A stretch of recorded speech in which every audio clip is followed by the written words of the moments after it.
Social மீடியாவில் இப்போ அதிகமாக டைவர்ஸ் கேஸ் பற்றி தான் நிறைய பார்த்துட்டு இருக்கோம்னு நினைக்கிறேன். ஏன்னா இப்போ ரீசெண்டாக ஆக்ட்ரஸ் ஹன்சிகா அவங்களோட ஹஸ்பண்டை பிரிஞ்சு வாழ்றதாவும் சீக்கிரமே டைவர்ஸ் பண்ண போகிறதாவும் ஒரு விஷயம் சோஷியல் மீடியா ஃபுல்லாக செம்ம வைரலாக போயிட்டு இருக்கு. அதாவது நடிகை ஹன்சிகா தனுஷ் நடித்த மாப்பிள்ளை அப்படின்ற படத்து மூலமாக தான் தமிழ் சினிமாவில் அறிமுகமானாங்க.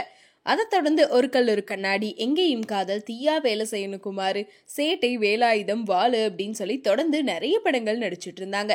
ஸோ அப்படி தமிழ் தெலுங்கு அப்படின்னு சொல்லி 2 லாங்குவேஜஸ்லுமே ரொம்ப பிஸியாக நடிச்சிட்டு இருக்க ஹீரோயின் தான் ஹன்சிகா. இவங்க 2022 அவங்களோட ரொம்ப நாள் ஃப்ரெண்டான ஜோஹேல் கத்தூரியா காதலிச்சு கல்யாணம் பண்ணிக்கிட்டாங்க. இவங்களோட மேரேஜ் ராஜஸ்தானில் ஜெய்ப்பூர் அரண்மனையில் ரொம்பவே பிரம்மாண்டமாக நடந்துச்சு. அது மட்டும் இல்லாமல் இவங்க 2 பேத்துக்கும் மேரேஜ் ஆனதுக்கப்புறம் இது மூலமாக ஒரு சர்ச்சையுமே கிளம்புச்சு அப்படின்னு சொல்லலாம். அதாவது ஹன்சிகாவுக்கு மேரேஜ் ஆயிடுச்சு அப்படின்னு சொன்னோன்னே என்ன ஒரு நியூஸ் ஸ்ப்ரெட் ஆகிட்டு இருந்துச்சுன்னா, ஹன்சிகாவோட ஹஸ்பண்ட் ஜோஹேல் கத்தூரியாவுக்கு ஆல்ரெடி மேரேஜ் ஆயிடுச்சு அப்படின்னு சொல்லியும் அவரோட முதல் மனைவி ஹன்சிகாவோட க்ளோஸ் ஃப்ரெண்ட் அப்படின்னு சொல்லியுமே ஒரு செய்தி பரவிட்டு இருந்துச்சு. ஸோ ஹன்சிகா அவங்களோட ஃப்ரெண்டோட வாழ்க்கையவே இப்படி கெடுத்துட்டாங்க, ஹன்சிகானால தான் அவங்க 2 பேரும் டைவர்ஸ் பண்ணிக்கிட்டாங்க, அதுக்கப்புறமா செகண்டா ஹன்சிகாவை கல்யாணம் பண்ணிக்கிட்டாரு அப்படின்னு சொல்லி ஒரு பெரிய சர்ச்சை சோஷியல் மீடியாவில் பரவிட்டு இருந்துச்சு. ஸோ அதுக்கப்புறமா ஹன்சிகா கொடுத்த இன்டர்வியூல என்ன சொல்லியிருந்தாங்கன்னா, ஜோஹேலோட கடந்த கால வாழ்க்கைக்கும் எனக்கும் எந்த சம்மந்தமும் கிடையாது, அவங்க 2 பேரும் மியூச்சுவலாக தான் டைவர்ஸ் பண்ணிக்கிட்டாங்க. அது மட்டும் இல்லாமல் அவங்க 2 பேத்துக்கும் நடுவில் ஏதோ கருத்து வேறுபாடு இருந்துச்சு. ஆனால் எல்லாருமே என்னால தான் அவங்க பிரிஞ்சுட்டாங்க, நான் தான் அவங்களோட லைஃபே கெடுத்துட்டேன் அப்படின்னு சொல்றாங்க. ஆனால் அப்படி எதுவுமே கிடையாது, அது எல்லாமே என்ன ரொம்ப ஹர்ட் பண்ணுது. அது மட்டும் இல்லாமல் நான் ஒரு பப்ளிக் ஃபேஸ் அப்படின்றனால ஈஸியாக என்ன ஹர்ட் பண்ணிடுறாங்க எல்லாருமே, பட் அவங்க சொல்ற மாதிரி எந்த ஒரு விஷயமும் கிடையாது அப்படின்னு சொல்லிட்டு அதுக்கு விளக்கமே கொடுத்திருந்தாங்க.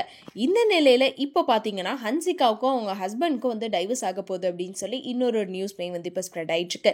அதாவது ஹன்சிகாவுக்கும் அவங்க ஹஸ்பண்ட்க்கும் ஏதோ கருத்து வேறுபாடு அப்படின்னு சொல்லி 2 பேருமே ஒரே வீட்டில் தங்குறது கிடையாது, ஹன்சிகா அவங்க அம்மா கூடயும் ஜோஹேல் அவங்க பேரண்ட்ஸ் கூடயும் தான் இருக்காங்க அப்படின்னுமே சொல்லிட்டு இருக்காங்க. அது மட்டும் இல்லாமல் முக்கியமாக ஜோஹேலோட ஃபேமிலி ஜாயின்ட் ஃபேமிலியா, அதனால ஹன்சிகா போய் அங்கே வாழ்றதுக்கு அவங்களுக்கு கம்ஃபர்டபுளா இல்லை அப்படின்னு சொல்லியும் அதனால அவங்க தனியாக ஜோஹேலும் ஹன்சிகாவும் அப்பார்ட்மெண்ட்ல வாழ்ந்துட்டு இருந்தாங்களாம்.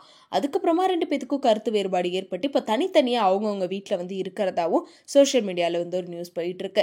ரொம்ப சீக்கிரமாகவே 2 பேரும் அஃபிஷியலாகவே டைவர்ஸ் வாங்க போகிறதாவும் சொல்லியிருக்காங்க. அது மட்டும் இல்லாமல் இந்த விஷயத்துக்கு இவங்க 2 பேர் சைடும் எந்த ஒரு விளக்கமே கொடுக்கல. இவங்க 2 பேரும் இதை பற்றி பேசினாதான் என்ன உண்மை அப்படின்றது தெரியும் அப்படின்னுமே சொல்லிட்டு இருக்காங்க. இப்போ கொஞ்ச நாளாவே நடிகர் நடிகைகளுக்கு நடுவில் இந்த டைவர்ஸ் அப்படின்ற விஷயம் ரொம்ப அதிகமாக போயிட்டு இருக்கு. இப்போதான் ரீசெண்டாக ரவி மோகன் ஆர்த்தியோ டைவர்ஸ் விஷயத்தை பற்றி எல்லாருமே பேசிட்டு இருந்தாங்க.